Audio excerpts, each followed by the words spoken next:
ಆತ್ಮೀಯ ಬಂಧುಗಳೇ, ಶ್ರೀಮದ್ ಭಗವದ್ಗೀತೆ ತತ್ವ ವಿವೇಚನಿ ಟೀಕಾ ಅಧ್ಯಾಯ 2 ಸಾಂಖ್ಯ ಯೋಗ. ಇದರಿಂದ ನಾವು 39ನೇ ಶ್ಲೋಕವನ್ನ ನಾವು ತಿಳ್ಕೊಳ್ತಾ ಇದ್ವಿ. ಹೋದ ಭಾಗದಲ್ಲಿ ನಾವು ಆತ್ಮನ ಯಥಾರ್ಥ ಸ್ವರೂಪವನ್ನ ಯಾರು ತಿಳ್ಕೊಳ್ಳೋದಿಲ್ವೋ ಅಂತ ಮನುಷ್ಯನ ಬಗ್ಗೆ, ತಿಳ್ಕೊಂಡಿರೋ ಮನುಷ್ಯನ ಬಗ್ಗೆ ಭಗವಂತ ಏನೇನೆಲ್ಲ ಹೇಳ್ತಾನೆ ಅನ್ನೋದ್ರ ಬಗ್ಗೆ ತಿಳ್ಕೊಂಡ್ವಿ. ಆಮೇಲೆ ಭೇದ ಬುದ್ಧಿ ಇರೋದಕ್ಕೆ ಕಾರಣ ಏನು, ಭೇದ ಬುದ್ಧಿ ಇದ್ರೆ ಏನಾಗುತ್ತೆ ಅದ್ರ ಬಗ್ಗೆ ತಿಳ್ಕೊಂಡ್ವಿ. ಮತ್ತು ಸುಖ ದುಃಖಗಳನ್ನು ಸಮಾನವಾಗಿ ಯಾರು ತಿಳ್ಕೊಳ್ತಾನೋ ಅವನನ್ನು ಭಗವಂತ ಪ್ರಶಂಸೆ ಮಾಡ್ತಾನೆ. ಅವನು ನಿಜವಾಗ್ಲೂ ಭಗವಂತನನ್ನು ಪಡೆಯೋದಕ್ಕೆ ಯೋಗ್ಯನಾಗಿರುವಂಥ ವ್ಯಕ್ತಿ ಅಂತ ಅಂದ್ಬಿಟ್ಟು ಅಲ್ಲಿವರೆಗೂ ನಾವು ತಿಳ್ಕೊಂಡಿದ್ವಿ.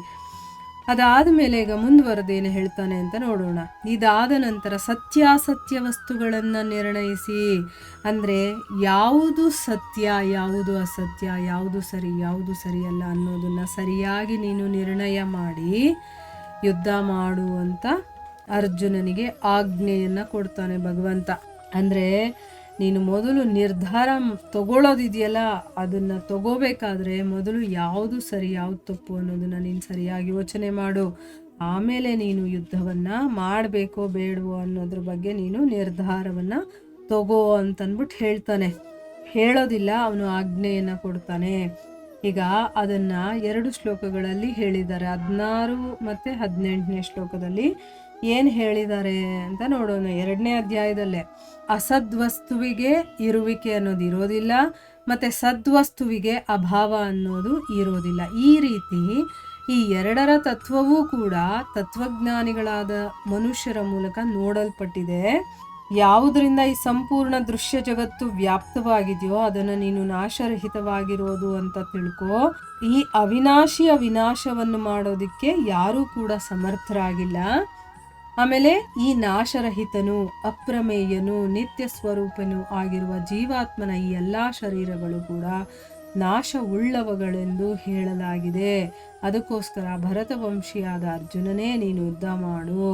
ಅಂದರೆ ನಾಶ ಆಗದೇ ಇರೋನು, ಅಪ್ರಮೇಯನು, ನಿತ್ಯ ಸ್ವರೂಪನೂ ಆಗಿರುವಂಥ ಜೀವಾತ್ಮನ ಎಲ್ಲ ಶರೀರಗಳು, ಅದು ಯಾವುದಾದ್ರೂ ಶರೀರ ಆಗ್ಬಿಟ್ಟಿರಲಿ, ಒಂದು ಪಶು ಪಕ್ಷಿ ಜೀವಕಣಗಳಾಗಿರ್ಬೋದು, ಮನುಷ್ಯನೇ ಆಗಿರ್ಬೋದು, ಯಾವುದೇ ಶರೀರ ಇದ್ರೂ ಕೂಡ ಅವೆಲ್ಲ ನಾಶ ಆಗುವಂಥದ್ದೇ. ಆದರೆ ಆತ್ಮ ಮಾತ್ರ ಅವಿನಾಶಿ, ನಾಶ ಆಗದೇ ಇರುವಂಥವನು ಅಂತಂದ್ಬಿಟ್ಟು ಅಲ್ಲಿ 2 ಶ್ಲೋಕಗಳಲ್ಲಿ ಹೇಳಿದ್ದಾನೆ.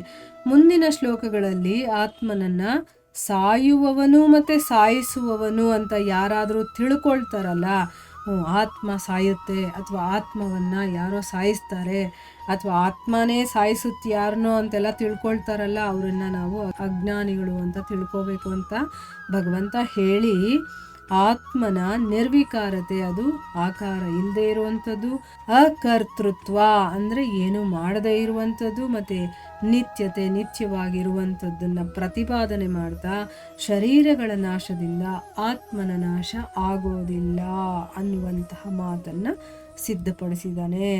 ಇಲ್ಲಿ ಅವರು ಪ್ರಶ್ನೆ ಕೇಳಿದ್ದೇನು, 11ನೇ ಶ್ಲೋಕದಿಂದ 30ನೇ ಶ್ಲೋಕದಲ್ಲಿ ಯಾವ ಭಾವನೆಯ ವರ್ಣನೆ ಮಾಡಿದ್ದಾರೆ ಅಂತ ಹೇಳೋದಕ್ಕೆ ಅವರು ಎಲ್ಲವನ್ನ ಹೇಳ್ತಾ ಬಂದಿದ್ದಾರೆ.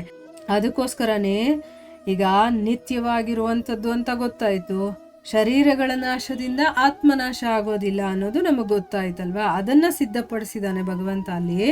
ಅದಕ್ಕೋಸ್ಕರನೇ ಈ ಜೀವನ ಮರಣಗಳಲ್ಲಿ ವಿಷಮ ಭಾವವನ್ನು ಗೈದು ನೀನು ಯಾವುದೇ ಪ್ರಾಣಿಗೋಸ್ಕರನೂ ಕಿಂಚಿನ್ ಮಾತ್ರವೂ ಕೂಡ ಶೋಕಿಸೋದು ಉಚಿತ ಅಲ್ಲ ಅಂತ ಹೇಳಿದ್ದಾನೆ. ಯಾಕೆ ಅದನ್ನು ನೋಡಿ, 19ನೇ ಶ್ಲೋಕದಿಂದ ಹಿಡಿದು 30ನೇ ಶ್ಲೋಕದವರೆಗೂ ಕೂಡ ಅವನು ಎಕ್ಸ್ಪ್ಲೇನ್ ಮಾಡಿದ್ದಾನೆ. ಅಂದರೆ ಅದನ್ನು ಕತ್ತರಿಸೋದಕ್ಕಾಗಲ್ಲ, ಅದನ್ನು ಸುಡೋದಕ್ಕಾಗಲ್ಲ, ಅಂದರೆ ಜೀವನ ಮರಣ ಅನ್ನೋದೇನೆ ಇಲ್ಲ ಅಂತಂದಮೇಲೆ ಈ ಶರೀರವನ್ನು ಬಿಟ್ಟು ಬೇರೆ ಶರೀರಕ್ಕೆ ಹೋಗುತ್ತೆ, ಅದನ್ನು ನಾವು ಸಾಯೋದು ಹುಟ್ಟೋದು ಅಂತ ನಾವು ಅಂದ್ಕೊಂಡಿದ್ದೀವಿ ಅಷ್ಟೇ ಹೊರತು ಆ ಒಂದು ಆತ್ಮಕ್ಕೆ ನಾಶ ಅನ್ನೋದೇ ಇಲ್ಲ ಅಂತಂದಮೇಲೆ ನೀನು ಕಿಂಚಿನ್ ಮಾತ್ರ ಅಂತ ಹೇಳ್ಬಿಟ್ಟಿದ್ದಾರೆ ನೋಡಿ, ಸ್ವಲ್ಪನೂ ಯೋಚಿಸೋದು ಸರಿಯಲ್ಲ ಅನ್ನೋದನ್ನ ಹೇಳಿದ್ದಾನೆ. ಆ 19ನೇ ಶ್ಲೋಕದಿಂದ 30ನೇ ಶ್ಲೋಕದವರೆಗೆ ಏನು ಹೇಳಿದ್ದಾನೆ ಅನ್ನೋದನ್ನು ಇನ್ನೊಂದ್ಸರಿ ನಾವು ರಿವೈಸ್ ಮಾಡ್ಕೊಳ್ಳೋಣ, ಆಯಿತಾ.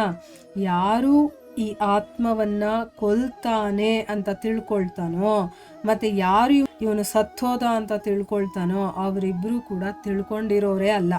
ತಿಳ್ಕೊಂಡಿರೋರು ಆ ರೀತಿ ಮಾತಾಡೋದಿಲ್ಲ ಅಂತ ಅರ್ಥ. ಯಾಕೆ ಅಂತಂದರೆ ಆತ್ಮ ವಾಸ್ತವವಾಗಿ ಯಾರನ್ನು ಕೊಲ್ಲೋದೂ ಇಲ್ಲ, ಯಾರಿಂದ ಕೊಲ್ಲಲ್ಪಡೋದೂ ಇಲ್ಲ ಅಂತಂದ್ಬಿಟ್ಟು 19ನೇ ಶ್ಲೋಕದಲ್ಲಿ ಹೇಳಿದ್ದಾನೆ ಭಗವಂತ. ಇದನ್ನು ಯಾಕೆ ರಿಪೀಟ್ ಮಾಡ್ತಾ ಇದ್ದೀನಿ ಅಂತಂದರೆ ನನಗೆ ನಾನೇ ಆತ್ಮವನ್ನು ಸರಿಯಾದ ರೀತಿಯಲ್ಲಿ ಅರ್ಥ ಮಾಡ್ಕೋಬೇಕು ಅನ್ನೋ ಕಾರಣಕ್ಕೆ. ಯಾಕಂದರೆ 2ನೇ ಅಧ್ಯಾಯದಲ್ಲಿ ಆತ್ಮದ ಬಗ್ಗೆನೇ ಹೇಳಿರುವಂಥದ್ದು ತುಂಬ ಇಂಪಾರ್ಟೆಂಟ್ ಆಗಿರುವಂಥ ಲೆಸನ್. ಆತ್ಮ ಅಂತ ನಾವು ಸರಿಯಾಗಿ ತಿಳ್ಕೋಬೇಕು ಅಂತಂದರೆ ಅದನ್ನು ಮತ್ತೆ ಕೇಳಿದಾಗಲೇ ನಮ್ಗೆ ಅದು ಅರ್ಥ ಆಗೋದು. ಸೊ ನಾವು ಇಲ್ಲಿ ಶ್ಲೋಕಗಳು ಇಲ್ಲಿಂದ ಇಲ್ಲಿವರೆಗೂ ಹೇಳಿದ್ದಾರೆ ಅಂತ ಹೇಳಿದ್ದಾರೆ, ಹಾಗೆ ಮುಂದೆ ಹೊರಟೋದ್ರೆ ನಾವು ಅಟ್ಲೀಸ್ಟ್ ಒಂದ್ಸರಿ ರಿವೈಸ್ ಮಾಡ್ಕೊಂಡಾಗ ನಮ್ಗೆ ನೆನಪು ಬರುತ್ತೆ ಅಲ್ವಾ. ಅದಕ್ಕೋಸ್ಕರ ನಾನು ಮತ್ತೆ ಇಲ್ಲಿ ಇನ್ನೊಂದು ಸರಿ ಓದ್ತಾ ಇದ್ದೀನಿ. 20ನೇ ಶ್ಲೋಕದಲ್ಲಿ ಏನು ಹೇಳಿದ್ದಾನೆ, ಆ ಆತ್ಮ ಅನ್ನೋದು ಯಾವ ಕಾಲದಲ್ಲೂ ಹುಟ್ಟೋದಿಲ್ಲ. ನೋಡಿ, ಇಂಥ ಒಂದು ಸಮಯದಲ್ಲಿ ಅದು ಹುಟ್ಟು ಅಂತ ಹೇಳೋಕ್ಕಾಗಲ್ಲ, ಅದು ಸಾಯೋದೂ ಇಲ್ಲ, ಮತ್ತೆ ಉತ್ಪತ್ತಿಯಾಗಿ ಮತ್ತೆ ಇರ್ತಾನೆ ಅನ್ನೋ ಹಾಗೂ ಇಲ್ಲ. ಯಾಕೆ ಅಂತಂದರೆ ಇವನು ಜನ್ಮರಹಿತನು, ನಿತ್ಯವಾಗಿರುವಂಥವನು, ಸನಾತನವಾಗಿರುವಂಥವನು, ಪುರಾತನನೂ ಆಗಿದ್ದಾನೆ. ಶರೀರ ಕೊಲ್ಲಲ್ಪಟ್ಟರೂ ಕೂಡ ಇವನು ಕೊಲ್ಲಲ್ಪಡೋದಿಲ್ಲ. ನೋಡಿ, ಇದೆಲ್ಲ ನಮ್ಮ ಶಕ್ತಿ ಮೀರಿ, ಬುದ್ಧಿಶಕ್ತಿಗೆ ಮೀರಿರುವಂಥ ವಿಚಾರ. ಆದರೆ ಇದು ನಮ್ಗೆ ಅರ್ಥ ಆಗುತ್ತೆ ಇವತ್ತಲ್ಲ ನಾಳೆ. ನಾವು ಎಷ್ಟರ ಮಟ್ಟಿಗೆ ನಾವು ಕೇಳ್ತೀವೋ ಅದನ್ನು ಇಂಟ್ರೆಸ್ಟ್ ಆಗಿ ಇಟ್ಕೊಂಡು ಮತ್ತು ಅದನ್ನು ಮನನ ಕೂಡ ಮಾಡಬೇಕು. ಅಂದರೆ ಏನು, ಅದರ ಬಗ್ಗೆ ಯೋಚನೆ ಮಾಡಬೇಕು, ಏನು ಹೇಳಿದ್ದಾರೆ ಇಲ್ಲಿ ಅಂತ ಅರ್ಥ ಮಾಡ್ಕೊಳ್ಳೋದಕ್ಕೆ ಪ್ರಯತ್ನನೂ ಕೂಡ ಮಾಡಬೇಕು. ಒಂದಲ್ಲ ಒಂದು ದಿವಸ ನಮ್ಗೆ ಅದು ಅರ್ಥ ಆಗೇ ಆಗುತ್ತೆ. ಯಾಕಂದರೆ ಬೇಕಾದಷ್ಟು ಜನ ಇದನ್ನು ಸಾಕ್ಷಾತ್ಕಾರ ಮಾಡ್ಕೊಂಡಿರೋರು ಇದ್ದಾರಲ್ವಾ.